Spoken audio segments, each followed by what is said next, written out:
Assalamualaikum warahmatullahi wabarakatuh. Alhamdulillah, alhamdulillahi rabbil alamin.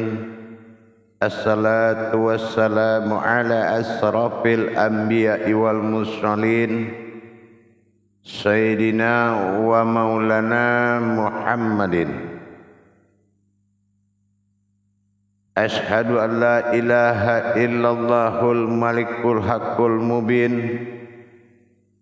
wa ashhadu anna Muhammadan abduhu wa rasuluhu was-sadiqul wa'adal amin. Allahumma salli wa sallim wa barik wa karim ahzanul nabil karim. Idinil lazi min jamalika wa innal lazi min jalalika wa innahu min kitabika wa tahirin wal mujahidina amma ba'du. Ibadallah, bersyukur kita kepada Allah dengan mengucapkan alhamdulillahi rabbil alamin atas segala limpahan karunia rahmah dan hidayahnya, serta dengan izinnya juga kita dapat menjalankan amanahnya, beramal dan beribadah zahir batin dunia dan akhirat. Bersalam kita tidak akan pernah kita lupakan.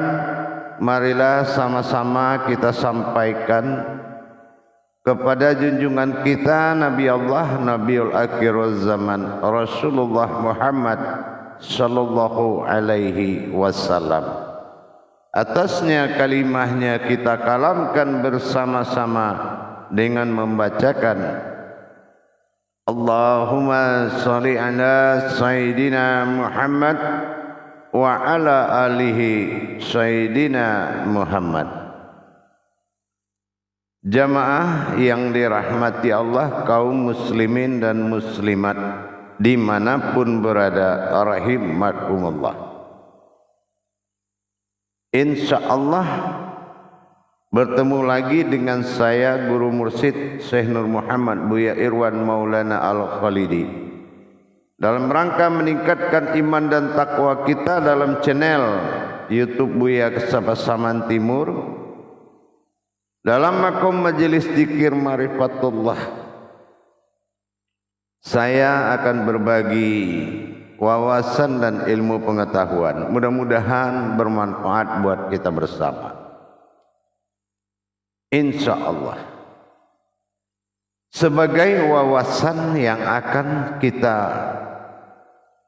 tausiahkan pada waktu dan kesempatan yang kita muliakan ini, tujuan akhir daripada sebuah kodrat di dalam berma'rifatullah kepada Allah adalah dua perkara yang disebut dengan asal dan usul, di mana kita bisa menyimpulkan kesemua dari kajian dalam rangka berma'rifatullah, mengenal Allah. Tentunya lebih hakiki dan hakikat kembali kalau kita hanya berhakikat kepada kodrat Adam dan Muhammad. Tidak asing bagi kita yang beriman untuk mencapai hal seperti itu. Tetapi ada yang lebih memahami lagi ke dalamnya, yaitu hakikat dari Muhammad dan Adam ini sendiri, yang bersifat wujud atau asal dan usul, di mana sifat asal bagi Adam dan di mana posisi sifat usul bagi Muhammad dalam diri. Inilah yang menjadi pandangan sir-sirnya Allah yang kita lihat di kala mana Allah mengatakan dia tidak makan, tidak minum, dia tidak tidur. Nah, kita melihat kodrat-kodrat itu dalam diri kita. Mana kodrat yang tidak makan, mana kodrat yang tidak minum dalam diri. yang akan menjadi suatu aras pencarian kepada Allah.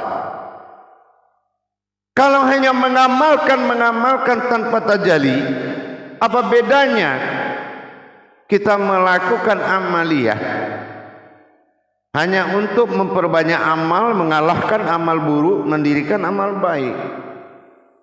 Tapi kalau tingkat pemahaman kita sudah mencapai tingkat wujud,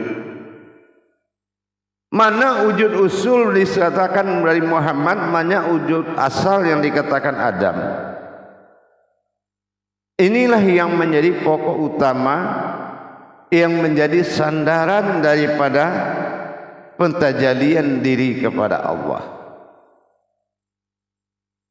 Hal yang sangat mendekati kepada Allah dari kajian sifat dan seluruh sifat, kajian zat daripada seluruh zat, sandaran daripada dunia dan akhirat, zahir dan batin, adalah asal dan usul. Kalau kita memang belum sampai ke tingkat seperti itu, jangan kita berprasangka kepada sebuah pengkajian. Mungkin prasangkamu lemah, mungkin prasangkamu belum sampai, mungkin prasangkamu baru praduga. Orang ikhlas itu bukan orang berprasangka. Orang ikhlas itu adalah orang yang yakin kepada perjalanan rohaninya. Kalau hanya duduk bercerita, berkumpul dengan guru tanpa kita diperjalankan, untuk apa semua itu dilakukan? Maka tingkat awal itu 2 Al-Baqarah 269. Picuan pertama, acuan yang sangat dicari adalah bagaimana kita mendapatkan pemahaman dari Allah. Seperti kita lihat, tidak akan ada sesuatu yang pemahaman, atau tidak akan ada suatu hikmah pemahaman sedikit pun tanpa pemberian Allah kepada orang yang dia percayai, dia kehendaki. Untuk itu kita melihat kembali, asal dan usul ini adalah kajian sandaran akhir dan sandaran awal. Kajian sandaran akhir berkodrat dan sandaran akhir adalah berkursi, berkekuasaan dan berkekuatan Allah. Mana yang dikatakan bersifat Allah dengan kekuatan dan kekuasaannya? Inilah aras dan kursi. Ini juga yang dikatakan asal dan usul. Yang dikatakan asal adalah sifat maujud yang berasal dari sebuah wujud yang tidak terlihat. Itu dinamakan batin. Tapi batin ini dia memiliki asal, yaitu batinul batin. Apa yang dikatakan batinul batin? Asalnya batin, yaitu batinulnya batin itu adalah sir, adalah rahasia. Sir inilah yang menjadi usul, yang mana kodrat pada diri kita. Sir ini adalah nyawa, atau dikatakan dengan nafas. Naf adalah diri, as adalah sesungguhnya, diri yang sesungguhnya. Ini yang adalah diri. Sementara apa yang dikatakan asal adalah maujud yang berusul dari batin.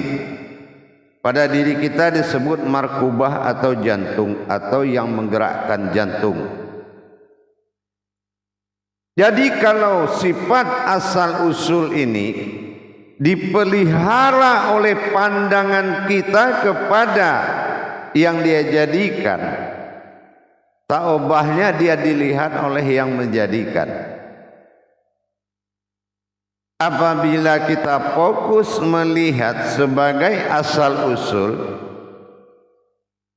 maka yang dilihat, dia akan merasa dilihat oleh yang menjadikan dirinya sendiri. Semua pakai nyawa, semua pakai jasad, Kenapa? Karena batin al-batiniyah, batin ini adalah maujud asalnya zahir. Pusat daripada batin, wujud jantung kalau di diri adalah Ahmad, diri yang batin. Nah, sementara sifat maujud adalah daripada Ahmad itu adalah Muhammad. Jadi kalau kita sudah memahami kodrat asal adalah batin, kodrat usul atau awal adalah nyawa, awal atau usul berarti yang menjadi zahir itu adalah batin, yang menjadi hayat adalah nyawa atau diri. Nah, jadi kalau sudah begini susunannya, maka semua pandangan kita dan apabila juga kita dipandang, dia akan melahirkan makna, yaitu keesaan, kekuasaan dan kekuatan dan keagungan yang mereka lihat adalah wujud diri kita. Inilah yang dikatakan benar-benar hakikinya dari Muhammad. Muhammad Rasulullah, ruh yang diutus oleh Allah, adalah nyawa. Sementara Adam adalah maujud dari sebuah batin, berupa-rupa dalam wujud. Berkodrat Allah pada Muhammad, berupa-rupa Allah pada Adam. Inilah yang menjadi hayat Allah. Inilah yang menjadi kehidupan Allah, yaitu kehidupan asal dan usul. Makanya digambarkan dalam bentuk alif yang wujud dan maujud. Ada alif wujud ada tapi tidak terlihat. Dan ada juga alif yang terlihat tetapi tidak bisa diberi nama. Inilah yang dikatakan ba'dal dan aftar. Alif yang tidak terlihat berunsur daripada sir nyawa, disebut ba'dal, tunggal wahid asal awalnya. Nah, sementara aftar adalah sifat maujud dari batin yang dinamakan aftar, allafa, yang dihimpun dari yang tidak ada menjadi ada, tidak terlihat menjadi terlihat. Maka dua kodrat inilah yang menjadi panutan oleh semua alam. Dua kodrat inilah yang menjadi panutan oleh semua alam. Kalau alam yang bersifat zahir diawali oleh batin, markubah pada jantung kita, akan mengendalikan oleh semua kodrat-kodrat. Sementara usul adalah nyawa yang mengusul dan menjadikan awal daripada hayat hidup yang bersifat rahasia. Inilah menjadi kodrat batinul atau batin yang tersembunyi atau batin yang dirahasiakan. Inilah yang dikatakan batin al-batinul. Batinul batin adalah mewujudnya sebuah asal dan usul yang dikembangkan dan diwujudkan berupa diri. Jadi kalau kita sudah mengerti bagaimana pengendalian batin dengan segala yang nyata dan batinul dengan segala yang rahasia atau nyawa, maka zahir batin hayat itu akan dikuasai oleh seorang manusia. Maka dikatakan manusia ini adalah penguasanya Allah, Rabbinas. Manusia adalah penguasanya Allah, Rabbinas. Jadi tidak perlu susah-susah kita dalam mencari kebenaran Allah pada diri kita. Yang susah itu mencari orang yang menunjukkan, yang membongkar, yang membimbing yang menuntun, menunjukkan, membimbing, menuntun, membongkar tadabur diri kita.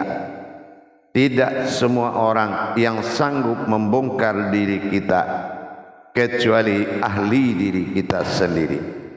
Jangan kita terlena dengan banyaknya bahasa dan orang yang menyebut dia bisa, tetapi dia tidak mampu membuat kamu bisa dan tidak mampu membuat kamu terbiasa dengan kebisaan.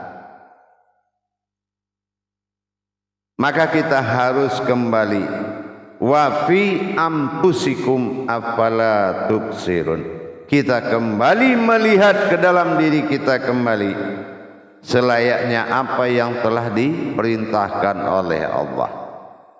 Inna lillahi wa inna ilaihi raji'un. Inna, aku kata Allah, ilaihi adalah Tuhanmu, wa inna, dan aku adalah ilaihi Tuhan, raji'un, yang ada dalam batinmu. Dan kembalilah kepada batin, maka wujud Allah dalam batin. Disinilah manusia kembali menjadi titik. Insya Allah para jemaah, selalu dan selalu akan kita tingkatkan pemahaman untuk dalam rangka pencarian, dalam rangka memperjalankan rohani kita kepada Allah Subhanahu wa ta'ala, sehingga kita bisa melaksanakan kewajiban kita melengkapi tuntutan syahadat. Syahadat ahadah, menyatu langsung menjadi satu. Butuh guru, butuh bimbingan yang benar, butuh hati yang sangat benar. Untuk itu insya Allah, dengan kita menjalankan wala zidna jahadu fitna lahadiyahum subulana, dengan kita bersungguh-sungguh menjalani dan mencari jalan-jalannya Allah, maka Allah perlihatkan kepada kita. Tapi kalau kesungguhanmu hanya untuk memenuhi syarat untuk mendapatkan ilmu, bukan untuk mendapatkan Tuhan, maka kamu akan mendapatkan perjalanan yang akan menghabiskan sisa-sisa usiamu dengan mubazir. Allah murka kepada orang yang tidak mencarinya. Lillahi ta'ala adalah jawaban awal dan akhir dalam kita bermujahadah kepada Allah. Lebih baik kita berdiri lagi di kala jatuh daripada kita berpindah tempat berdiri awal mula lagi. Berarti kita sudah mempermain-mainkan jalan-jalannya Allah. Hati-hati. Hadirin jamaah yang dirahmati Allah, kaum muslimin dan muslimat rahimakumullah. Insya Allah YouTube Buya Pasaman Timur akan selalu hadir membimbing, menuntun umat ke jalan Allah, tentunya dengan selalu menyimak dan belajar. Bagi yang ingin memperdalam ilmu pengetahuan hakikat kepada Allah, hakikat amal ibadah kita, silakan menghubungi nomor pendaftaran di layar deskripsi YouTube Buya Pasaman Timur. Insya Allah akan live kita dalam seminggu sekali dengan segala hak dan kewajiban yang akan kita jalankan. Tetapi bagi seseorang yang mencari kemudahan yang menurut maunya sendiri, maka Allah telah siapkan jalan-jalan lain untuk dia. Ikutilah jalan Allah, bukan jalan yang disiapkan ke lain jalan. Insya Allah mudah-mudahan dengan pemahaman kodrat asal dan usul ini adalah tujuannya berasal dari diri asal melihat alam, usul melihat diri. Insyaallah Rahmanir Rahim akan menjadi jawabannya. Insyaallah. Baik para hadirin jamaah kaum muslimin dan muslimat, mudah-mudahan bermanfaat buat kita bersama. Bermanfaat buat kita, mudah-mudahan ada hikmahnya. Keindahan hidup yang paling indah adalah berbagi. Hidup terasa indah apabila kita mengenal Allah. Hidup akan terarah apabila kita beribadah. Dan hidup akan mudah apabila kita berilmu kepada Allah. Insyaallah jalan dirimu adalah jalan Tuhan, bukan jalan orang lain. Barakallahu ya Karim ya Rahman ya Rahim. Akhirul kalam wa billahi taufiq wal hidayah. Assalamualaikum warahmatullahi wabarakatuh.